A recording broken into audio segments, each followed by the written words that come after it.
Во светот на модата, некаде во белиот свет, поточно на запад, се кршат копија кој повеќе ќе направи профит, кој повеќе ќе просперира, односно кој ќе биде најдобар дизајнер, кој ќе пласира трендови и секако кој ќе заработи најмногу пари, бидејќи парите го вртат светот.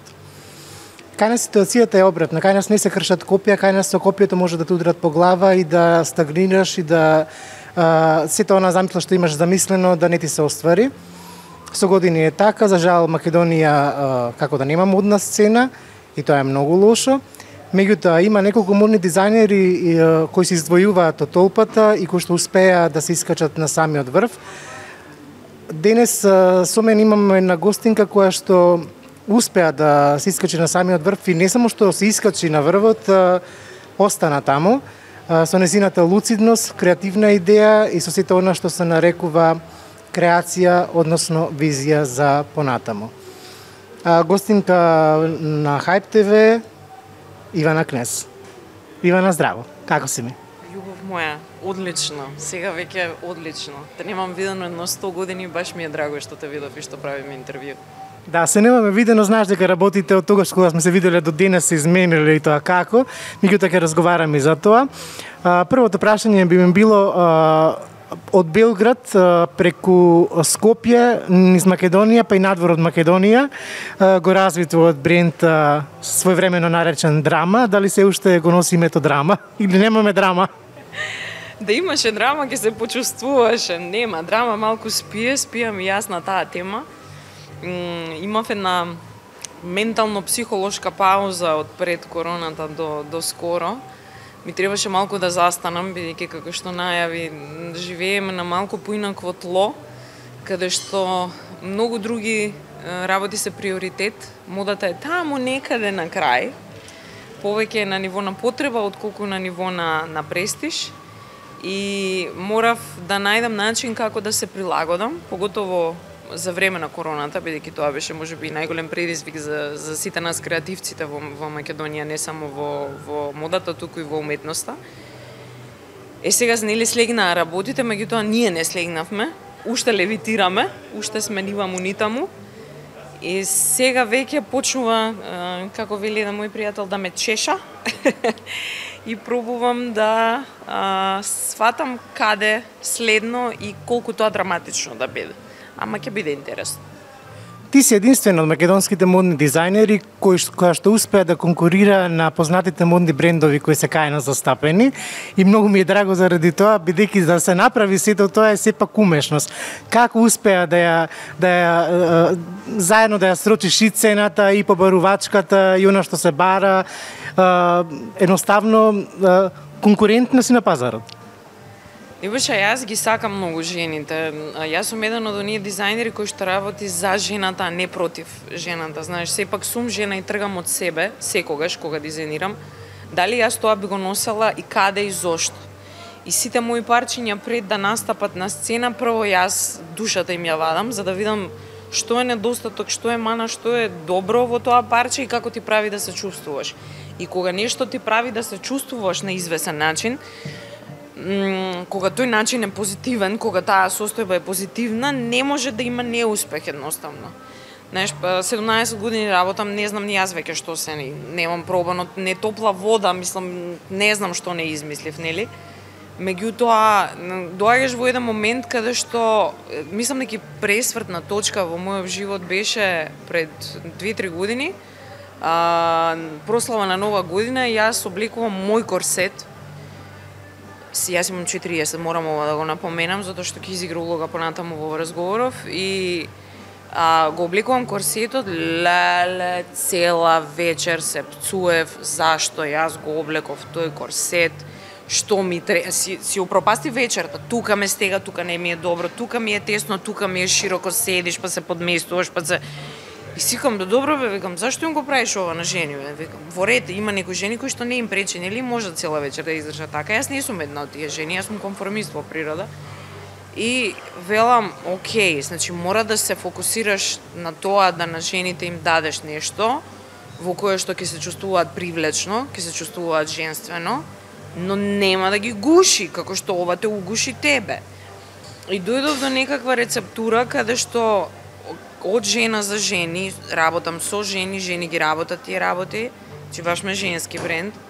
Не сум феминистка, затоа можеме понатаму да зборуваме, но едноставно ја сакам вредноста на жените, ги ценам, ги почитувам како единки во ова општество пред се нели во светов, но во ова општество творам и делувам. И сакам да им дадам парчиња на гардероба во кои што ќе се чувствуваат заносно. Кое што, знаеш, кога ќе го облече тоа мое парче, нема да ја боли, нема да ја затега, нема да си ги гледа до лапките на стомачето, нема да размислува дали се гледаат рацете. Бидејќи јас го проаѓам тоа. Јас сум имала вишо килажа, сега имам вишо килажа, значи јас сум жена со хормони, која што секој ден има различни фикс идеи во глава, нели? Ние сме многу комплексни суштества и треба, сметам дека гардеробата треба да се носи со сето тоа, како мојата стейтмент мајца, нели? Но за мој личен најголем успех од се ова, сметам што во скоро време слушам компарации дека јас сум била македонска Зара, македонски Манго. Сум вау, знаеш, као си викам, ја, Ивче, као добро е. Но сепак мислам дека го задржувам духот и душата. Бидејќи сите тие големи брендови се надвор од интимата на една жена. Тоа е капитализам чисти, продава производ. Јас продавам приказна. И пробувам таа приказна да имплементирам во секое парче и пробувам на секоја жена да ја дадам дел од себе. И знаеш колку фантастични пораки добивам во инбокс. И мислам дека само заради тоа се уште работам и не се откажувам и се уште сум тука. Твојата убава приказна допре и до првата дама на Хрватска, бидејќи изработуваш и накид, ја видовме во твое масивно парче накид. Како се случи соработката или како успеа првата дама да стигне до тебе и да земе такво парче кое го носеше на баш софистициран начин? Господјата Сања, една прекрасна господја, баш господја, го има забележано мојот бренд многу пред да стапи во контакт со мене и во склоп на околности, преку заеднички познаник, доаѓа девојката и ми вели вака и вака, вика сака парче од тебе. Викам јас не ја познавам и викам дај ми слика, дај да видам. Јас прочепкам малку, направив истражување и направив парче кое што направи бум, мислам дека на Балканот, беше во дури сме били и ми кажаа на вести во Словенија, мислам до таму отиде приказната. Босна, Турција имало известување сегде. И понатаму и се уште имаме соработка со Сања, се уште носимо и парчиња, понекогаш и градероба, понекогаш накид, зависи од пригодата. Но ми се допаѓа што да речеме таа е доста верна на своите дизајнери таму. Јас сум со мешано потекло, меѓутоа сепак си е доста верна на своите дизајнери. Тоа е нешто што овде во Македонија сметам дека недостасува. Нашите јавни личности и нашите политичари и жени на политичари многу често знаат да посегнат по дизајнери надвор отколку овде. И мислам дека можеби треба да се врати како беше онаа кампањата купувате македонски производи, некако многу уште ми е залепена таа кампања. Треба да го вратиме оној печат на ние да си ја вратиме сами економијата која ни недостасува. Ако се свртиме кон сопствени производи, ако се свртиме кон луѓе кои што тука произведуваат, тука создаваат и тука творат, многу работи ќе тргнат напред. Апропо Охрид го споменавме преска кога разговаравме. Скапо е 5 евра кафе во Охрид, ама не е во Грчка. Знаеш, ај малку на пиедестал работите да ги ставиме на вага. Луѓе ние сме, македонци сме, имаме многу убава држава, имаме многу убав народ, имаме многу креативен народ, имаме многу што да понудиме, кај да копнеш нешто наоѓаш, а упорно се закупуваме сами себе. Исто тука имам јас некој конфликт како дизајнер, тука сум малку заглавена, меѓутоа на цела моја среќа имам една публика и клиентела која што ме прати ревносно и позитивно и љубовно и баш онака шириме многу убав став со сите мои работи што ги носат и имаме доста голем успех со тоа. Што мислиш според тебе, каде лежи зајакот, можам така да наречем, кога е во прашање македонската мода и македонската модна индустрија, бидејќи на самиот посетов кажав дека ние и немаме практично модна сцена кај нас. Види, јас ова го зборувам веќе 15 години. Пред 15 години, кога велев дека во Македонија нема мода, ме распнуваа по весници, пепел ме правеа и еве се покажа дека нема мода во Македонија. Прво лежи системски, прво лежи политички. Ние сме земја која што Некако се вртат многу пари, ама никој не ги гледа каде тие пари одат и народот пак е без пари, така некако испаѓа. За мода требаат пари, да не се лажеме, финансии. Чанта на Гучи чини 5000 евра. Кој просечен македонец може да си дозволи, македонка да си дозволи чанта од 5000 евра? Мислам, не, никако. Сега во рамките за мода, значи потребни се финансии, но за стил не се. Сега тоа што мене ми приечи, да речеме во Македонија е што некако како жени голем дел, нема љутиш, нема размнувајте, со добра намера го велам ова, како да се гасиме сами себе, намерно, нешто како сакам да се стишам за да не ме забележат. И одиме на таа варијанта, да не ме приметат, да не... Мислам, јас имав една клиентка, скоро ми рече, прекрасна беше креацијата, меѓутоа сите гледаа во мене, многу ми беше непријатно. Кога се случи тоа, луѓе? Кога ние се доведовме во оној стадиум каде што ти кога блескаш, сакаш да се изгасиш? Сега јас би сакала како дизајнер да поработам малку на тоа, да им го вратам сјајот на жените, бидејќи што несрекни бракови, што несрекни општества, што несрекни семејства им го зема. И ги разбирам, бидејќи јас лично сум поминала мал милион на трагедии, како што напоменав на почетокот, и јас сама веќе не знам што си имам поминато, ако напишам еден ден книга, луѓе ќе мислат дека измислувам. Но силата и јачината на секоја жена е да не дозволиш да ти се изгаси искрата, која што во секој од нас е уникатна. И кога ќе успееш да ја зачуваш, и кога ќе сакаш да те видат, кога ќе влезеш во просторија, без разлика што носиш, дали носиш некаква шугава мајца или некој фустан или тоалета или што и да е. Многу е важно да ти го носиш тоа. Сега, моја обврска лична и задача како дизајнер е, и само која сама си ја наметнав, да на жените им покажам дека секој од нас ја има таа искра, се уште, без разлика на околностите во која што е таа жена, и дека колку повеќе работиш на себе, колку повеќе вложуваш во себе, не пари, не финанси, време, внимание, нега. Верувајте, за сето тоа не се потребни финансии. Само е потребна добра манипулација на време, добар менеджмент и буквално работите ти се вртат и можеш да имаш се што сакаш и веќе почнуваш да од внатре блескаш. Ми фали блесокот на луѓето од внатре. Некако сите сме со наведнати глави. Еве јас и ти седнавме пред интервјуво, почнавме ова не чини, тоа не чини, вака не чини, ова не чини. Како политичариве да ни, мислам, многу не ги сакам, не знам како да ти кажам, како да ни наметнаа некоја идеологија на не чини. Ова не чини, тоа не чини, ова не чини, тоа. И ние живееме како народ со ништо не чини. И веќе почнавме да веруваме во тоа и почнавме да го живееме тоа. Никогаш реалноста не е таква како што ние ја правиме во нашите глави. Никогаш не е толку сурова и свирепа. И секогаш има излез надвор од се. Па дури да тонеш во жива кал, верувај ми, сламка се наоѓа. Сум била там. Така да, јас како дизајнер сакам моите жени, моите Драма, Ивана Кнез, Лавкет жени да ми бидат борбени, да се носат со предизвиците кои што ги носи денешно современо живење, кои што не направија партал и карма каша на мозоци и генерацијски и постгенерацијски и од трауми извадени од генерацијски трауми до ден денешен, вака е се, нели? Се со сето тоа треба да се износиш за на крајот на денот да блеснеш, нели?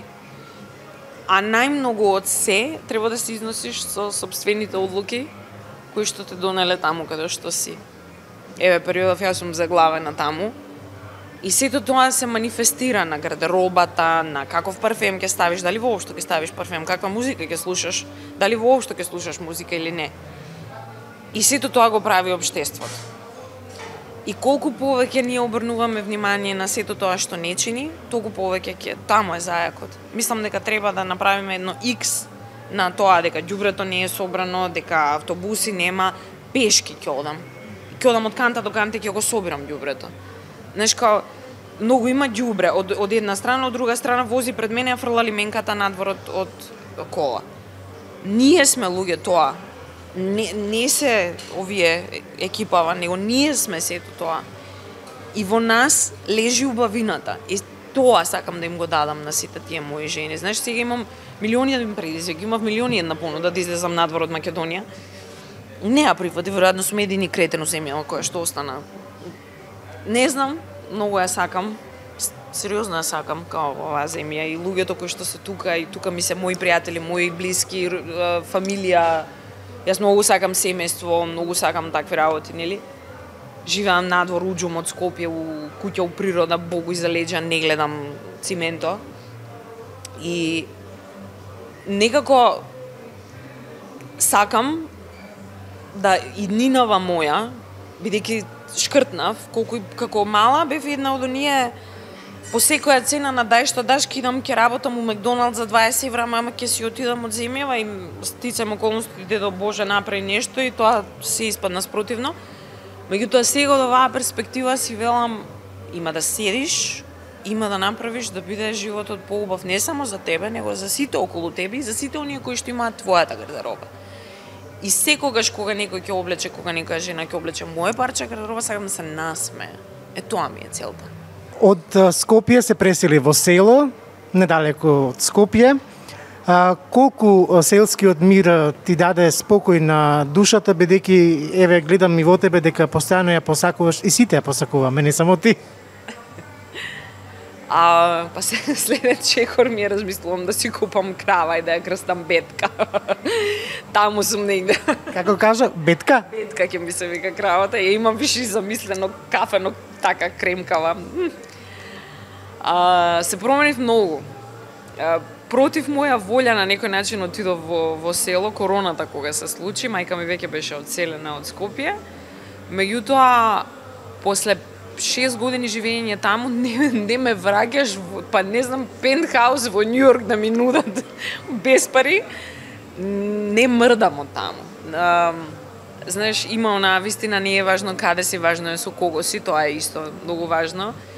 И многу е важно да си го најдеш внатрешниот мир и ако го имаш, верувај ми дека да, навистина не менува дали си во пентхаус или си во село, меѓутоа на крајот на денот да, сега од оваа перспектива можеби менува, бидејќи сега од оваа перспектива секоја моја криза, секој мој пад, секоја моја негативна емоција, ќе излезам надвор во двор, имам милион животни, имам бавча, природа, се нешто околу мене, ќе излезам од двор, ќе седнам вака, диши, гледај 5 минути, толку, оп, оде. Аз знам дека во центар зидови гризе во такви ситуации. Се си прави свое, поврзување со природа си прави свое. Мене ми е многу жал што ние како нација која што бевме препознатливи како земјоделци и како сточари, одеднаш сите сме нешто граѓани, сите сме постанови начукани како глувци и увезуваме пиперки и патлиџани, мислам иде да се пукам, не знам како да ви кажам, мислам сериозно, секој од нас треба делимично да се врати на тоа, бидејќи не се правам нешто паметно, го среќата е таму, луѓе кои ќе ти порасне нешто од земја кој ќе го видиш. Мислам, ги заборавивме основните вредности и се вративме и се свртивме на оној за мене одвратен американски капитализам и конзумеризам, да се ждере, да се голта, да се конзумира прекумерено, невкусно, без мирис, без идентитет никаков. Мислам дека треба да си се вратиме на тоа што е мирно полекативко, наше, од нула и многу работи ќе се сменат. Кажа во претходно дека можеш роман да напишеш со сето она што си го преживеала и доживеала.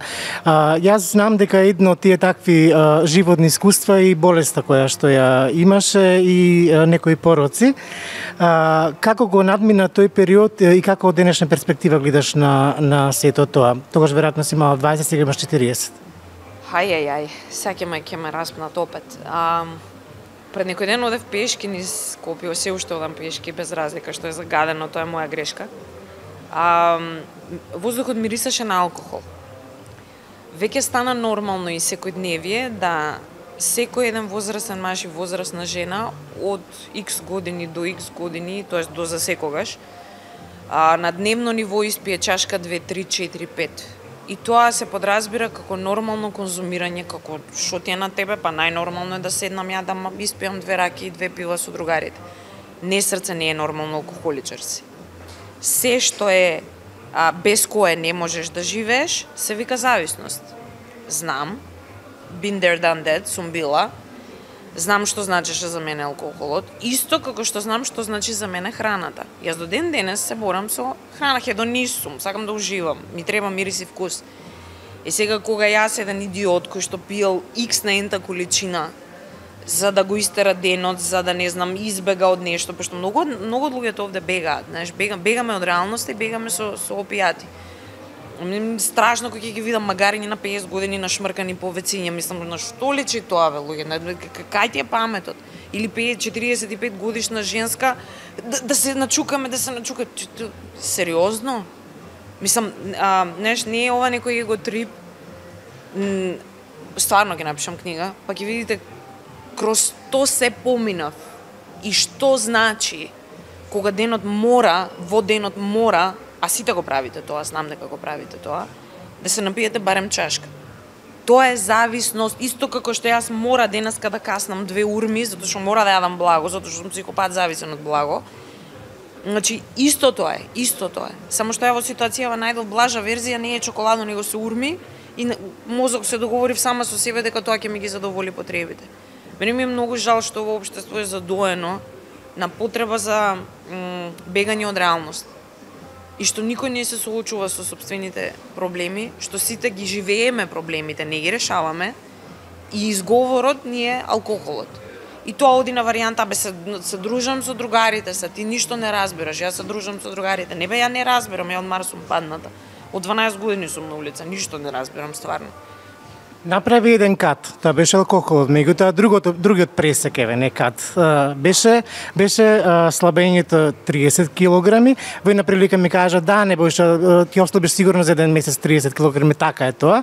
И ми го кажа целиот рецепт. Меѓутоа сакам публиката да го слушне сето тоа, како оди постепено процесот за да не се вратат по тоа килограмите. Знаеме дека постојат ефекти на сите инстант диети. Мора да се сакаш сам себе, мора да не ги слушаш инфлуенсерите, мора да си го слушаш сопственото тело. Мораш да започнеш да живееш во реалноста, а не на интернет. Тоа е најважно. Мора да храната ти има вкус, мирис, боја. Мора да имаш оброци повеќе во текот на денот. Мора да јадеш. За да бидеш слаб како годова да звучи, мора да јадеш. Мора да јадеш редовно, мора да имаш појадок, мора да имаш ручек, вечера, ужинки. Јас до ден денешен сум надвор, значи поголемиот дел што ме пратат знаат 30 килограми ги извадив 35 нешто така како беше првиот пат. До ден денешен држам негде, сега имам некој 71-2, значи издебелена сум, обично ми е 67-68. Ама не си правам траума веќе од тоа.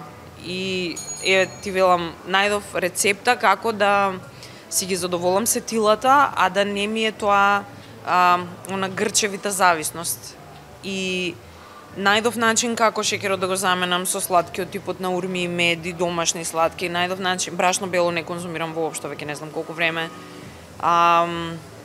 Има статии по интернет и по книги, ќе испочитате што имаат направено на пченицата, нема да ви солам памет.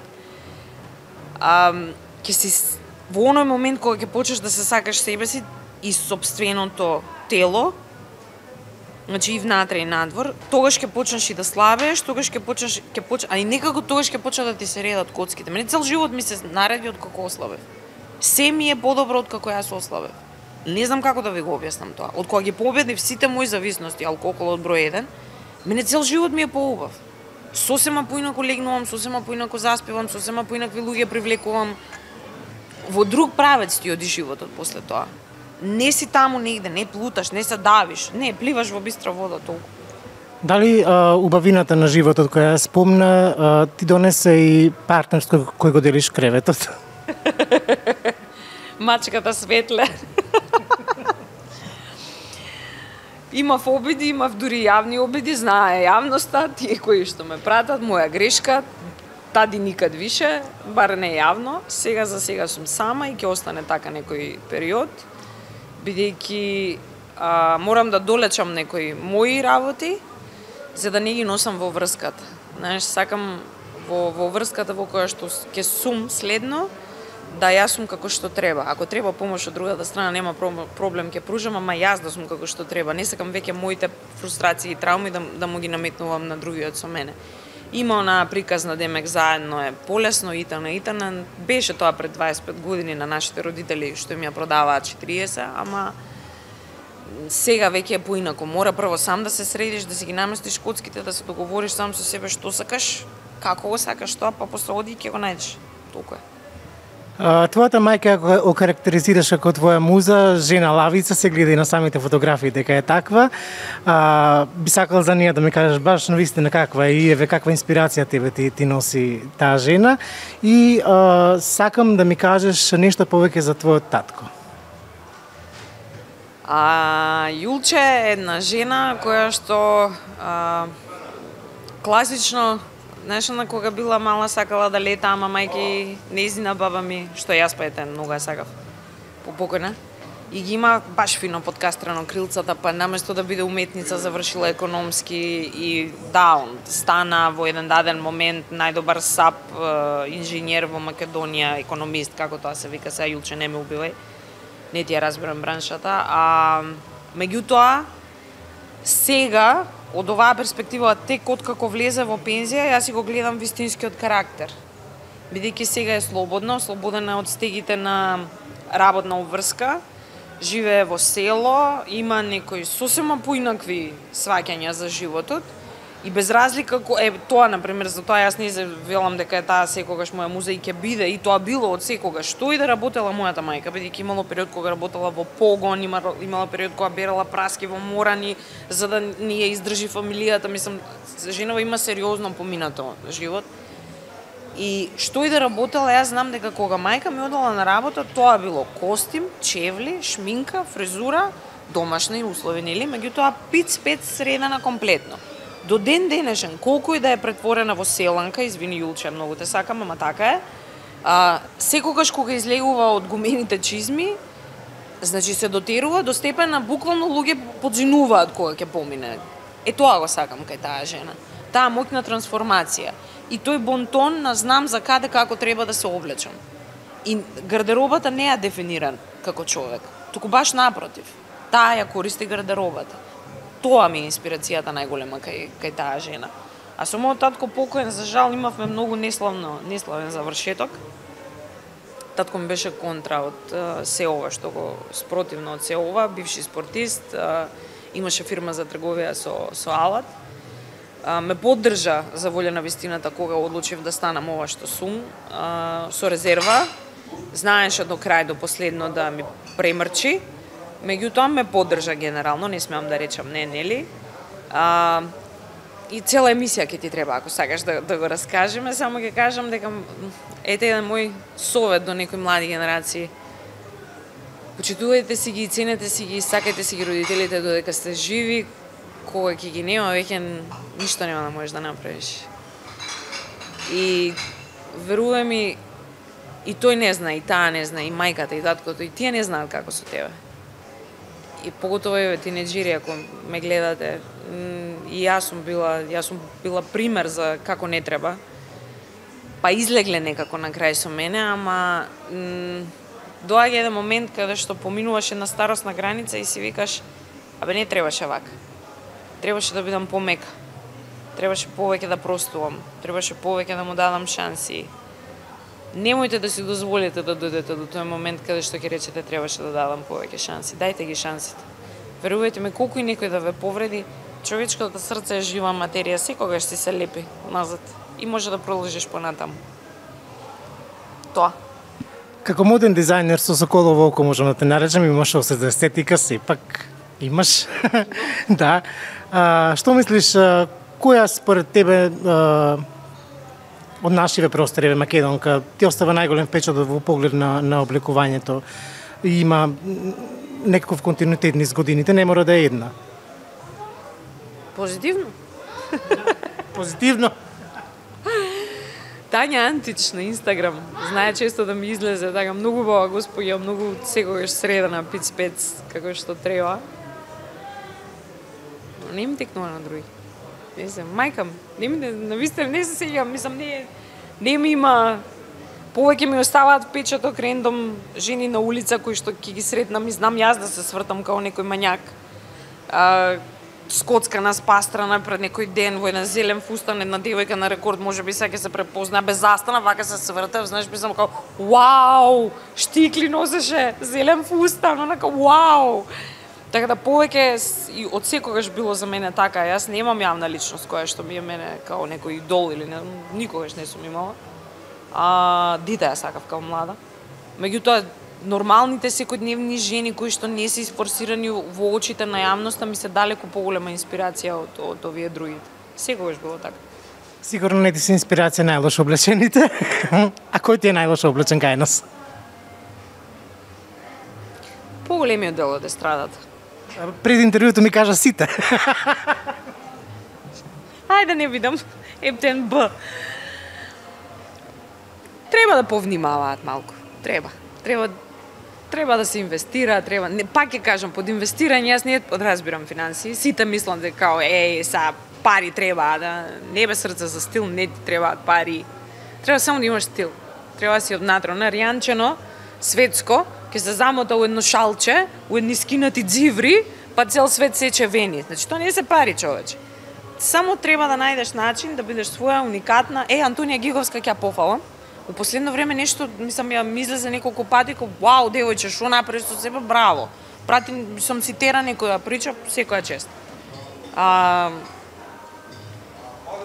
Од внатре, пак ќе кажам, за тоа што таа го прави, тоа не е не знам каква инвестиција, меѓутоа се гледа дека девојката вложила време, мозок, таму некој кажал ова ќе го облечеш, она ќе го облечеш. Тоа е. На социјалните мрежи скоро цела недела циркулира видеото од манекенката Елена Ѓорговска, каде што зборува за незината облека. Луѓето го нарекуваат тоа аутфит, тоа е облека кај нас, да се разбереме. Кажа дека носи скапи брендови од 30.000 до 50.000 до 5.000, веќе не се сеќавам, меѓутоа знам дека голема беше сумата. Ја распна, знаеш дека е така. Што мислиш за сајбербулингот и што мислиш за сето она што го изјави таа? Па јас не мислам ништо за неа, ама мислам за емисијата таква, која што оди вака еден и ти вели колку пари ова чини. Сега, не знам дали е тој крив, дали е масата позади, телефоните кои што седи вака, го клика тој, гледа колку една ленче од Сарамзалино, за колку пари ги купила штиклите. Тоа многу говори за нашата нација. Бидејќи има исти такви, има и по Холивуд, не велам дека не, и имаше баш Миулета со Селма Хајек, ја прашуваат као колку пари чини, она само се дали си бе ти сериозен и си отиде. Као јаке бе, сериозни сте бе дечки. Со се сите вие интелектуалци и квази интелектуалци кои што го распнавте девојчулево, кој што генерално вчера пркнало, многу знае дали треба да каже или не треба да каже, така и наметнува општеството нели кај нас. Па толкави статуси се испоначитавме на Facebook за тоа колку чинел саатот, колку чинела чанта, па си ги заработила. Као си ги заработила, она си знае, си ги заработила. И са што правиме? Ке пукнете од мука дека ги има? Зошто се фаќате вие за тоа? Мене тука ми е дилемата. Мислам, ја нема појма, то 5 дена кружило по интернет, истицаем околности, еден пријател ми вика, што е бе, викам тоа? Како бе немаш видено, ми вика сите зборат за тоа. Чекај бе да видам и гледам трендинг нели таму како иде. Кај живеам бе, викам ја, што е ова? Зашто ова постои тука?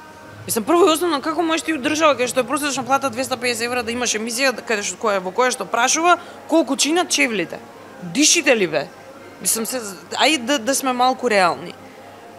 Тоа ми пречи. А за сајбербулингот види, булинг како форма имало и ќе има. И тоа е она светски баланс на енергија. Има лошо и има добро. Сега, поизразено е, бидејќи се е сега поизразено, интернетот го направи тоа, да биде апсолутно се поизразено. Не знам, апел до родителите, напред сменете им VPN на децава, скратете им што може да видат, што не може да видат. Мислам дека тука лежи коренот, малку од поназад да ги научиме како треба. Џабето, цел живот било унаказано и сега кога ќе дојде вако момент на 40 години, он нема што да прави освен да куца.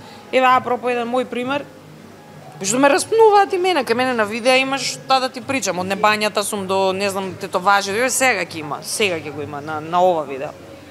И ја имаш мајка ми која што у еден даден момент, ја трчам, не знам, пред неколку месеци, трчам, не знам главата кај ми е од овакво и она ја ма сега бип, нели, пцува, викам, што е бре? Лани, кога беа најголемите пожари, многу беше страшно, нели? Види го, бре, вика, мајмун еден, вика, 45 години, вика, начукал, вика, седи, вика, ти коментира тебе, вика, на Facebook, наместо да иде да гасе пожари. Тоа се вредностите во оваа држава, што тој некој мајмун од 45 години го коментира девојче од 20 години или колку е да има еленчено, наместо да иде да прави нешто полезно за општество. Луѓе, дај онака stop making stupid people famous, така беше на Бенкси моментот, као дај престанете да обрнувате внимание на глупости. Знаеш, во будизам вели каде е твоето внимание, таму си ти. Ние упорно даваме внимание на се што не чини. Апропо муабетот од почетокот, доста бе више, пуштете ги, нека тоа се мали деца, мислам, не може ти 50 годишен да се занимаваш со неа. Тоа не сайбербулинг, тоа не знам што е веќе. Ја не знам тоа девојче се има ли Инстаграм, има ли Фејсбук, ја не знам што се десило. Малце сами од себе да се преиспитаме, затоа што пак ќе кажам, за да има добро мора да има лошо, ние некако сакаме цело време да е добро, не може. Значи тоа бришете го. Мора да има дисбаланс, мора да има баланс, извинете. Ако биде така, ќе биде со дисбаланс и нема да биде здраво и тоа. Ако се клешниме сите како ненормални насмејани од забале до вечер, нешто нема, не е уредо ни тогаш. Но мора да научиме да се носиме со работите. Јас сум лично мета на сайбербулинг 17 години колку што работам. Од првиот пост памтам од кога излезе, не пост, него тогаш беше статија во весници, до ден денешен некоја има нешто паметно да каже за мене. Што требаше да направам до сега? Се носиш со тоа. Такви ќе има. Значи трулеш и дно во едно општество секогаш ќе има. Но работи малце сам на себе, види каде се работи, не дреми на телефон навечер 45 годишен маж да гледаш такви видеа. Ти не чиниш, не детето. Еве за крај, би сакал да те прашам, пардон, дали се уште убавината е во окото на набљудувачот или сепак зависи од оној кој набљудува? Убавината е во секој еден некој внатре. Сега, како тоа некој ќе го интерпретира, издегустира и манифестира, се е многу субјективно. Глумиме некоја демократија, врска немаме, се е под агресивна цензура. Убавината е од внатрешниот мир за мене. Колку си помирен внатре, толку си поубав. Джабе ти си хиалурони, ботокси, силикони, слабени, мускули од теретана и маживе што се сликаат вака од теретана. Супер срце, не чиниш. Значи, се е тука. Ево овде. Колку пати ќе се насмееш денеска? На кое детоле на улица ќе му погалиш главата? На кое маче и куче ќе му даеш да јаде? Тоа е. Толку. Благодарам, Ивана, ми беше драго што направивме ваков супер муабет, па се надевам дека ќе отвориме и дебати понатака. А сигурно ќе отвориме. Можеме, да. Уште еднаш, значи ми беше драго што се видовме по толку долго време. Ти посакувам многу успех и се надевам на наредна средба. Ти благодарам. 10 е, ама вози фичо. 10. Зашто? Што многу сакам такви луѓе. 10, ама мисли дека чорапи со сандали се врв на модата. 3. Зашто? Па знае нека да биде добра комбинација. 10 е, ама ја носи истата мајца 3 дена. Добро бе, 5. Пата. И мене ми се дешава. 10 е, ама баш на селска свадба оди во отмена тоалета. 10. Зашто има храброст. 10 е, ги продава своите креации, ама шета по тренерки низ парк. По фармерки. Единица. Дотична. 10 е, ама кога ќе слушне бренд, мисли дека е прашак за лишта. 10. Сакам такви фаци. 10 е, ама оди на кафе со ташна поголема од телевизор. 5. Знам и ја да бидам таа. 10 е, ама мисли дека модната писта е писта за летање. 9. Знае и да лизне. Ти благодарам. И јас се насмеам. Фала ти. Рубриката Kiss Mary Kill, една од нашите најпопуларни рубрики, се состои од 3 прашања: со кого би се бакнала, со кого би се омажила и кого би убила. Предлогот на Hype TV е Горан Пандев, Перо Антич и Симон Трпчевски. Емен, сега. Би се бакнала со Перо Антич. Би губила Горан Пандев, а би се омажила со Симон Трпчевски. Супер, вала.